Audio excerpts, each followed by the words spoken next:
तो सैटरडे की रात में हम लोग जो है वो इंदौर पहुंच गए। इंदौर में धार ज़िला है, वहीं पे इनका घर है।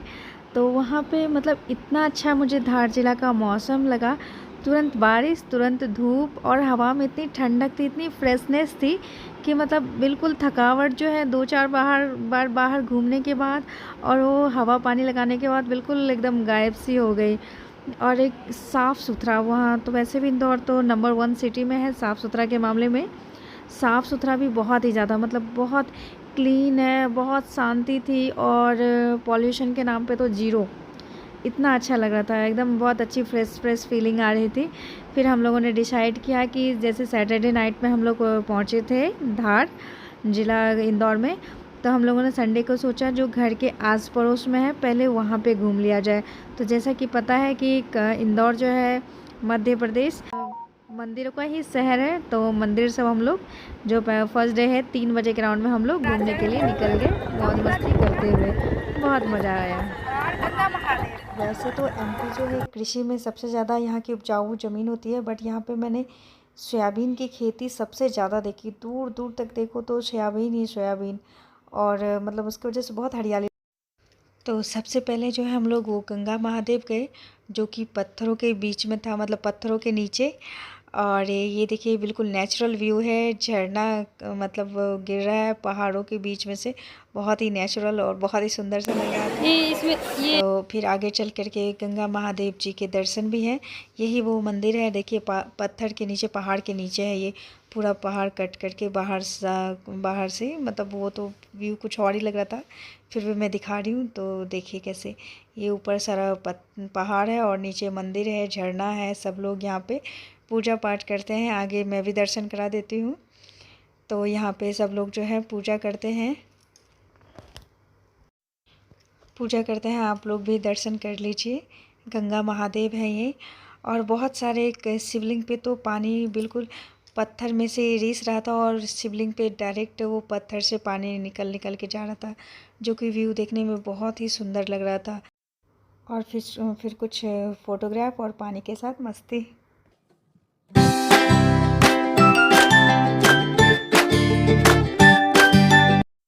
आगे अमका और झमका माता के 2 मंदिर हैं, जिसमें पहले हम लोग झमका माता के मंदिर में गए। हम लोग आए हैं झमका माता के मंदिर में, जो कि माता रानी यहाँ पे है। और ये पहाड़ों के नीचे है, पहाड़ों के नीचे जैसा देख रही हैं कि कितना बड़ा पहाड़ है, उनको कट करके है। ये पूरा जो पहाड़ है उनको कट करके ये मंदिर बनाया गया है, झमका माता मंदिर। एक और मंदिर है, वो भी दर्शन कराऊंगी। तो चलिए पहले इसके दर्शन कर लेते हैं।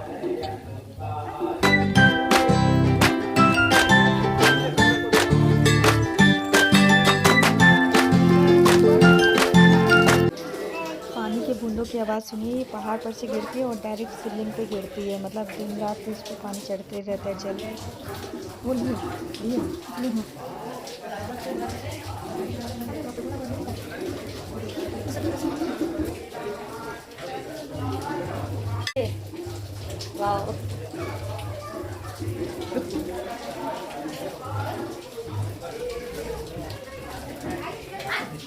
एक बार इधर भी देख लिया कीजिए।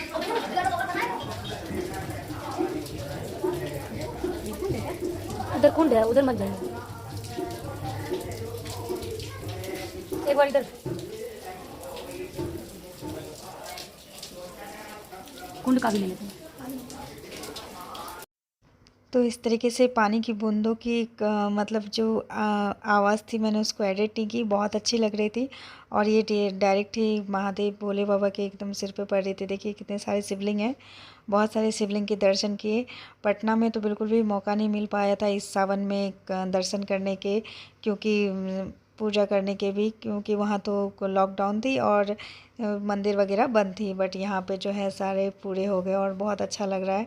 और ये कुंड थी, यहाँ पे पानी एकदम जमा हो रहा था और काफ़ी गहरी थी, बीच में से लग रहा था काफ़ी गहरा था, अंधेरे में ठीक से दिखाई नहीं दे रही थी, लेकिन था गहरा। तो इस तरीके से देख रहे थे, एकदम पहाड़ में से झुक करके सब कुछ सारे जगह दर्शन करने थे।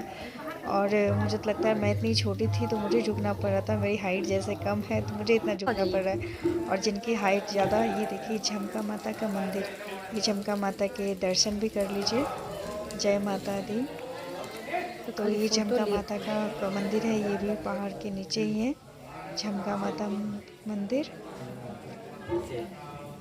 जय माता रानी। तो ये झमका माता का मंदिर हो गया। तो ये सब कुछ एकदम पहाड़ के नीचे था। मुझे लगता है जो लंबा आदमी था वो कैसे दर्शन करते होंगे। खैर वहाँ का व्यू भी बहुत ही सुंदर था, बिल्कुल ग्रीनरी। अभी जैसे एक बरसात का मौसम है और उसमें ऐसा मौसम, मतलब ऐसी ग्रीनरी वाली जगह। वाह। तो ये झमका माता के पास का ही एक मतलब झरना है, पानी है और ग्रीनरी तो मतलब गजब गजब की ग्रीनरी है। इसको देख करके तो मन ही खुश हो जाता है, बहुत अच्छा लग रहा है ग्रीनरी। तो यहाँ पे रामायण पाठ जो है 24 आवर्स जो है होते ही रहते हैं। तो एक चौपाई रामायण का सुनते हैं। चारु चरणक लेखक धरणी नुपुर मुखर मधु कवि वरणी मानव प्रेम बस विनती करहि हम सियापद जनि परिरहि मंजू विलोचन मोचन बारी बोले देखी राम महतारी साथ सुने श्री अति सुकुमारी सास ससुर परिजन प्यारी पिता जनक गोपाल मणि ससुर भानु कुल भानु पति रविकुल केवल विपन विदु गुण रूप निधान लखन सिया रामचंद्र शंकर हरिओम। उसके बाद हम लोग अम्का माता के मंदिर में गए, जहाँ का सेंटर ऑफ अट्रैक्शन था ये रथ।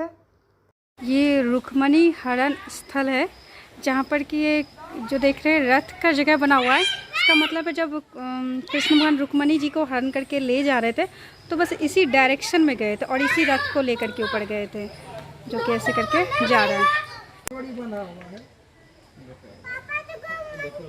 ये रथ है जिसके बारे में मैं सुन रही हूँ, कह रहे हैं इसमें रुक्मणी हरण हुआ था।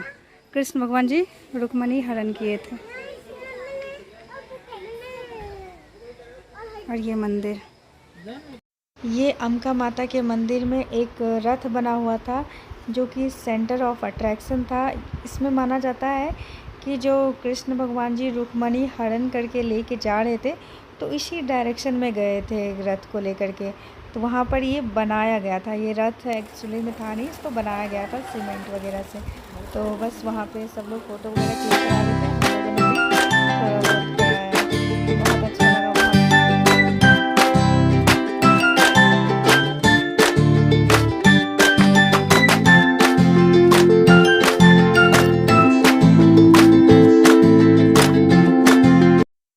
तो ये 3 मंदिर घूमते घूमते ही हम लोगों को बहुत ज़्यादा टाइम हो गई थी, शाम हो गया था।